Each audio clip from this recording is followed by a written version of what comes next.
Karena anak muda ini excitednya tuh gampang banget kan. Kayak tadi yang pertama gitu, suka coba hal baru, nggak dibayar pun jadi volunteer oke. Asalkan diapresiasi, didukung, dirangkul kayak gitu. Jangan sampai udah kepepet, kita butuh face anak muda nih. Jadi jatuhnya cuman kita jadi topping doang misalkan kayak gitu.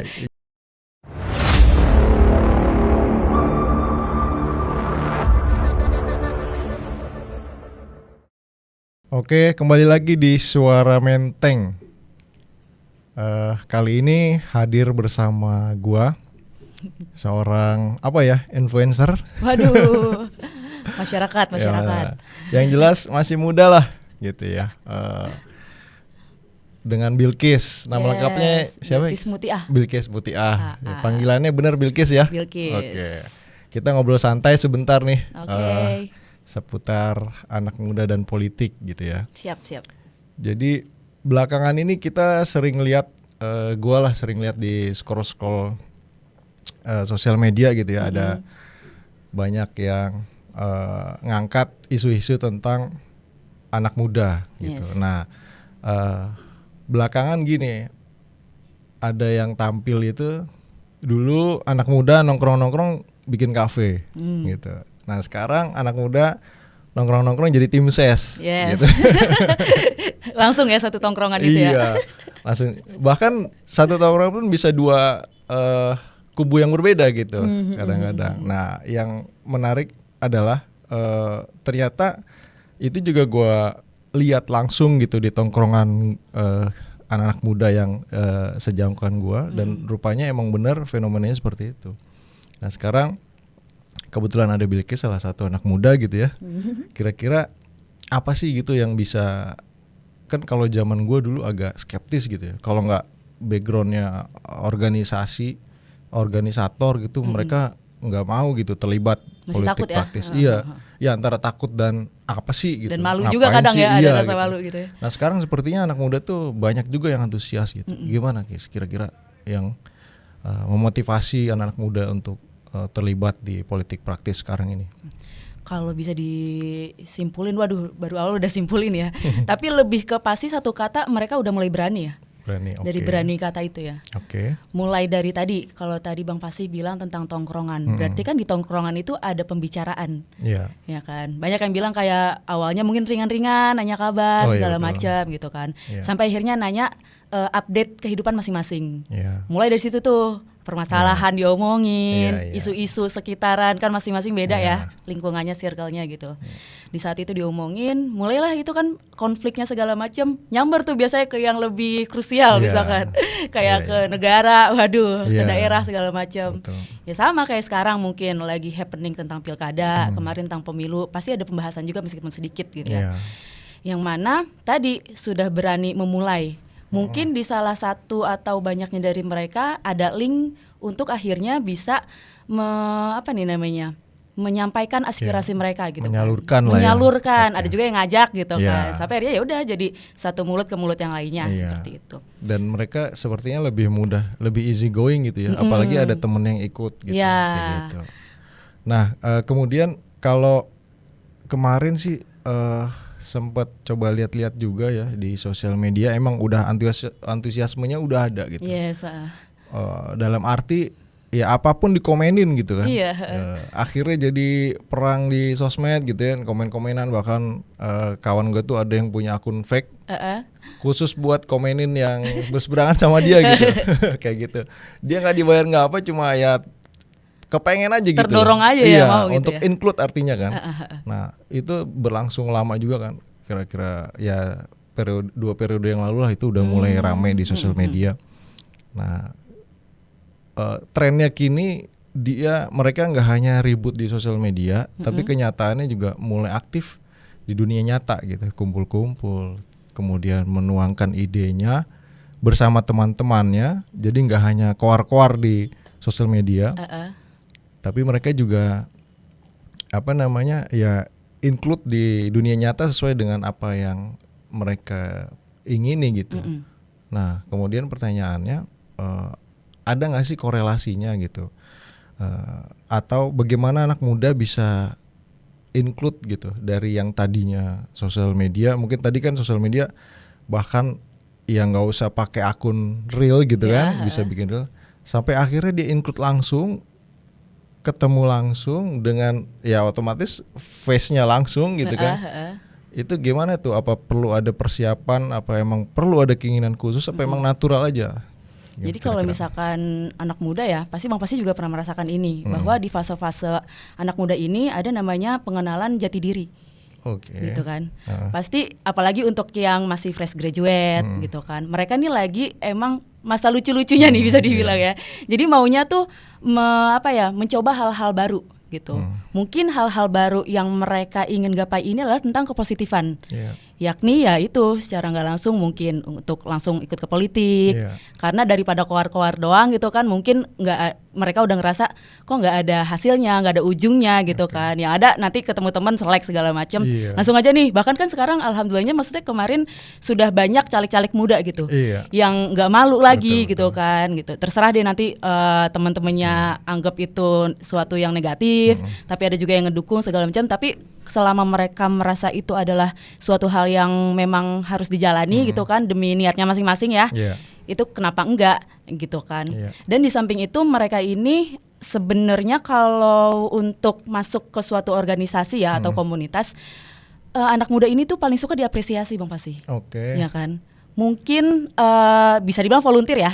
Ya kan rata-rata anak muda tuh gitu. Tadi di samping itu mencari jati diri segala macam, mereka itu akan ada hormon merasa puas gitu dengan apa yang mereka lakukan. Selama itu positif, bisa membantu orang lain, kebermanfaatannya ada gitu kan, sekecil apapun. Dan ada yang mengakomodir gitu. Nah itu. Jadi memang kapasitas dan semangat kita anak muda, maksudnya usia masih muda, raga, jiwa masih sehat gitu kan. Tapi kami gitu anak muda memang masih harus diarahkan. Nggak semestinya ayo udah buat segala macam gitu kan. Mau dikasih misalkan dana segimanapun tetap harus diarahkan seperti itu. Makanya kalau tadi dibilang kenapa harus ikut politik, kenapa nggak langsung buat bla bla bla bla gitu kan. Karena di politik itu secara tidak langsung ada yang namanya dari senior politik itu sendiri mungkin yang mau untuk merangkul. Karena mungkin pastinya mereka ini yang merangkul adalah saksi sejarah yang dulu. Sementara kita anak muda yang akan melanjutkan sejarah itu dan akan mencetak sejarah-sejarah lainnya. Itu sih kalau dari Bilqis. Jadi mereka berani ya. Gitu. Nah kalau dari Bilqis sendiri atau dari circle-nya Bilqis gitu yang anak-anak muda itu, ketika Bilqis tahu nih orang atau nih teman-teman mulai tertarik dengan politik, pembahasannya, bahkan mulai menyatakan gagasannya segala macam, itu yang Bilqis kenal itu banyak yang lebih banyak yang pengen ikut tergabung dalam partai politik atau di luar partai politik. Walaupun dia ikut, kan banyak juga tuh ya orang yang dia gagasannya setuju dengan tokoh politik tertentu, tapi ketika direkrut maunya anonim ya? Ya. Bukan anonim, tapi ya misalnya kayak kerelawanan gitu kan, atau misalnya dia ada lembaga yang mungkin berafiliasi ke partai politik tertentu atau ke tokoh politik tertentu kan ada tuh. Nah kalau yang Bilqis tahu tuh lebih banyak yang mana tuh dia secara tegas gue pengen masuk partai ini gitu. Atau gue di ormas ini atau di lembaga ini gitu. Kalau rata-rata sih yang berani ya kalau di circle Bilqis sendiri. Cuman nggak sedikit juga teman Bilqis sendiri yang kayak maunya tuh jadi silent majority kayak kemarin gitu, silent majority gitu. Jadi mereka bukan rata-rata, memang menurut studi juga atau kayak survei ya, anak muda sekarang itu Bang Pasti sukanya itu perdamaian. Gitu. Jadi bukan suka keributan ya? Nggak suka keributan. Ini salah satu ini ya kampanye yang sedikit keliru mungkin dipakai oleh paslon baik sekarang pilkada atau pemilu presiden kemarin. Kayak menyerang kubu lawan segala macam. Padahal anak muda ini itu tidak suka keributan. Gitu loh. Jadi makanya ada yang di TikTok pengennya itu tuh yaudah yang damai-damai aja gitu. Saya soalnya pernah sempat FYP, saya bikin di TikTok, di Instagram itu FYP ya sampai ratusan ribu. Itu saya mengajak bahwa boleh kita mengusung atau mendambakan ini kita lah paslon yang kita pilih gitu, tapi tidak dengan menjelekkan paslon lainnya gitu loh. Fokus gitu kan ke kita gitu. Cuman ya itu ada yang pro kontra pastinya, ada yang setuju gitu kan. Kayak terus yang lainnya kayak nggak bisa, kita harus membuka kebenaran kayak gitu-gitu, kayak ngapain ditutup-tutupin seperti itu.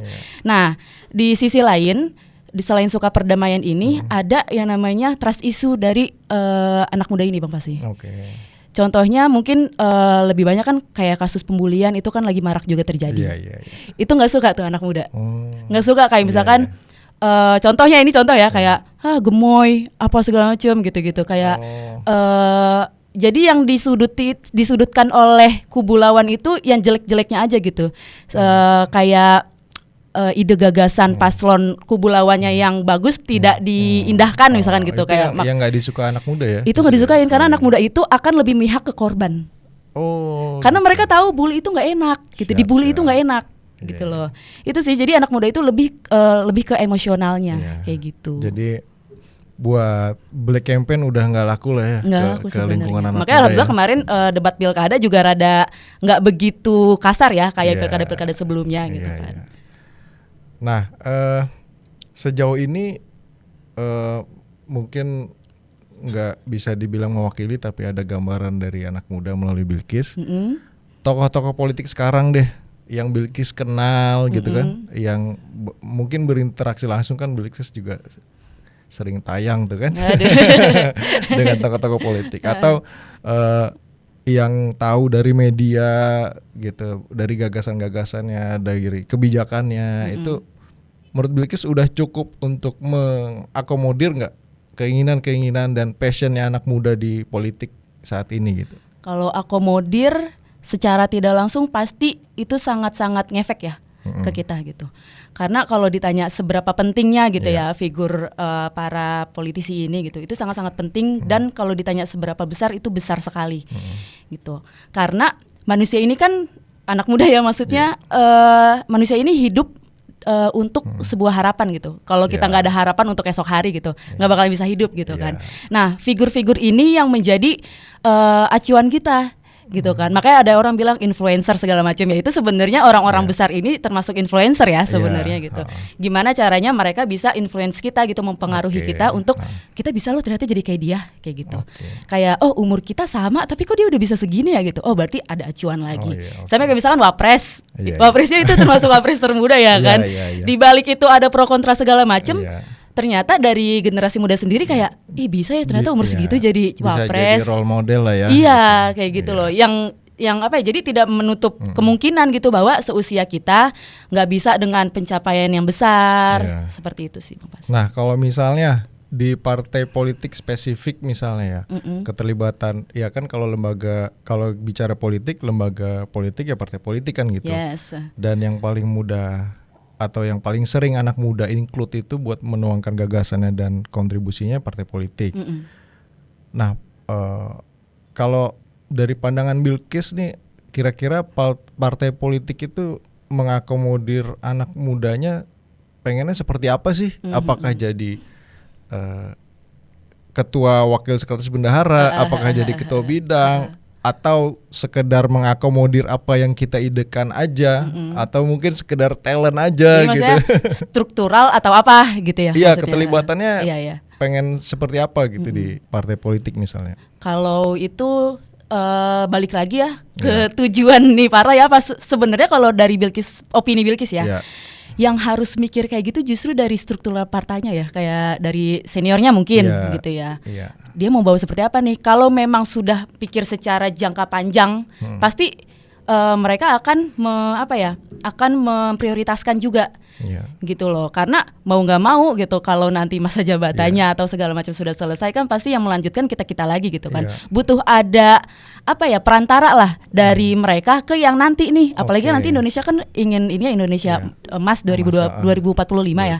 Itu kan jauh juga perjalanannya gitu. Nggak bisa tiba-tiba dari mereka kita dilangkahin gitu kan, langsung tiba-tiba ke Gen Alpha misalkan kayak gitu kan. Itu kan ada yang harus pembelajaran gitu. Dan lewat kita generasi muda itu kan ada gagasan-gagasan yang memang kita juga lebih peduli dengan hal-hal sekarang gitu, gagasan yang lebih muda, yang lebih modern, gitu loh. Nggak bisa tiba-tiba langsung kayak gitu. Jadi bukan gagasan anak muda yang lahir dari orang tua gitu ya. Jadi kita berdayakan anak muda benar-benar gagasannya. Betul. Jadi bukan, jangan sampai gitu ada anak muda yang, karena anak muda ini excitednya tuh gampang banget kan. Kayak tadi yang pertama gitu, suka coba hal baru, nggak dibayar pun jadi volunteer, asalkan diapresiasi, didukung, dirangkul kayak gitu. Jangan sampai udah kepepet, kita butuh face anak muda nih. Jadi jatuhnya cuman kita jadi topping doang misalkan kayak gitu. Jangan sampai kayak gitu. Nah, itu biasanya yang awal-awalnya anak muda ini sangat-sangat semangat, excited gitu kan. Ketika udah ketara kok jadi kendor-kendor, terus pas dibutuhin tiba-tiba langsung ayo. Jadi semangatnya padahal udah turun kayak kebayang gitu. Kebayang sih. Jadi teringat sesuatu gitu. Aduh, apa tuh? Iya, mungkin banyak ya yang satu sisi senior kita dimanapun gitu ya, bahkan di dunia kerja kan ngerasa punya pengalaman gitu kan, ngerasa bisa apa segala macam. Nah, itu maksudnya nggak di partai politik doang ya, di komunitas, organisasi apapun. Bilkis juga pernah merasakan itu. Nah, di satu sisi anak muda dengan antusiasmenya, dengan semangatnya, dia nggak berpikir pamrihnya apanya segala macem, dia terlibat, tapi sayangnya gagasannya ya mentok di situ. Jadi dipatahkan. Iya, gitu. Apa ya? Kalau dipatahkan terlalu kasar gitu. Bukan kasar, terlalu mentok. Jadi diserap, tapi ya nggak ngaruh apa-apa di kebijakan partai gitu kan. Ya tadi yang dibilang akhirnya jadi topping doang, jadi talent doang gitu, kayak gitu. Nah, Pilkada Jakarta. Udah punya pilihan? Udah pastinya. Asik. Udah. Yang lagi-lagi kita pasti garap atau memilih paslon ini ya tentang anak mudanya itu tadi Bapak sih. Gitu. Kalau dari Bilkis ya. Karena jangan sampai nih kita anak muda keburu diiming-imingi oleh yang lebih tua gitu, yang lebih senior untuk jangan suka paslon ini gitu loh. Jadi jangan sampai kita susah membedakan mana paslon yang tidak baik sama paslon yang memang kita tidak suka. Karena jangkanya ini panjang ke depannya gitu. Apalagi kan kalau di Pilkada Jakarta ya Bang pasti. Meskipun nantinya Jakarta mungkin tidak jadi ibu kota lagi gitu ya. Tapi Jakarta ini akan dibangun setahu Bilkis ya, dibangun menjadi kota global juga gitu. Kayak misalkan di Uni Emirat Arab. Kita kenalnya yang terkenal apa sih Dubai, sampai ada coklat Dubai segala macam gitu. Padahal kan ibu kotanya Abu Dhabi. Itu dua kota yang berbeda gitu kan.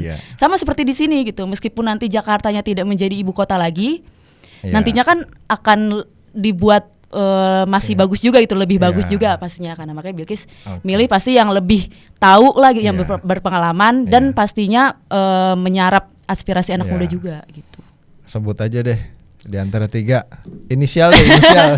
Inisial RK ya masih. Nomor 1 dong. Nomor 1. Udah di inisialin juga masih langsung ya. To the point ujung-ujungnya ya. Jadi kalau menurut Bilkis yang mewakili anak muda lah ya, yang bisa mengakomodir buat di Jakarta, Bang Emil lah ya. Iya, gitu. Bang Ridin Kamil. Ya mudah-mudahan nanti kalau misalnya jadi bisa kita undang ke sini, mungkin Bilkis bisa jadi hostnya. Aduh mau dong ngobrol. Kayak gitu. Oke, itu aja kali ya teman-teman. Next kita bahas agenda, kita ngobrol-ngobrol lagi dengan topik lainnya. Terima kasih Bilkis waktunya. Sama-sama Bang Pasi, terima kasih juga sudah diundang di Suara Menteng.